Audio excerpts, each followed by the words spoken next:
We're going to continue to watch for a little bit better return for some spots for that monsoonal moisture. That heat high has shifted further over to the east now, centering itself over northeast portions of New Mexico and southeast portions of Colorado. This will help bring some of that moisture back into the at least western portions of the state. So not only that, but at least as we start this morning, it's a little dry out there for some, especially for the eastern and southeastern portions of the state. We've got some cloud cover building in for the western half of the state. For us, I think a little bit of some mostly clear to partly cloudy skies across the metro this morning. So as we get into those afternoon hours, though, again, we'll start to see some of that bubbling up of the atmosphere, but it's really going to maintain itself over those mountainous and elevated terrain areas, and even into the south and western portions of the state, I think have the best potential to see some of that afternoon activity. For us here in the metro, though, I'm only going to give it about a 10% chance to see some of that activity as well for here.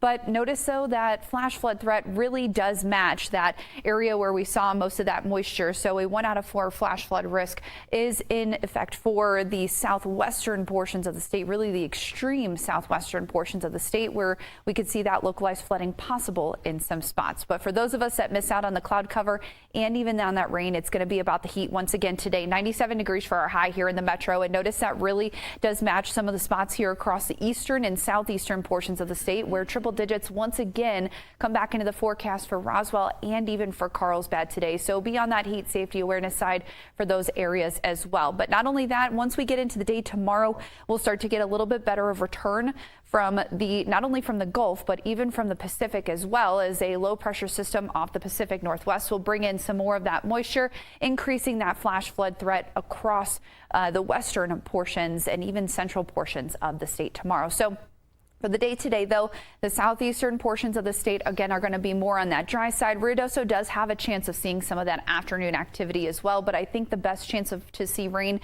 is going to remain more off to the south and west sides of the state. Roswell, again, being at 101 today, be on that heat safety awareness side, drinking plenty of water and trying to limit your time outside if you can.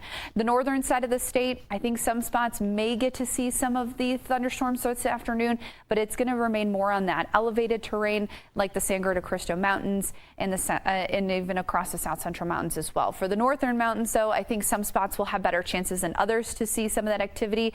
Those that don't get to see the rain will at least get a little bit of some cloud cover to help keep us from those hotter temperatures across the East Mountains and even here in the metro. I think most of us are going to miss out on any type of rain. Again, we're only going to give it about a 10% chance to see a stray shower or storm here in the metro during those afternoon to even evening hours, but we'll get better chances for rain as we get into the day tomorrow.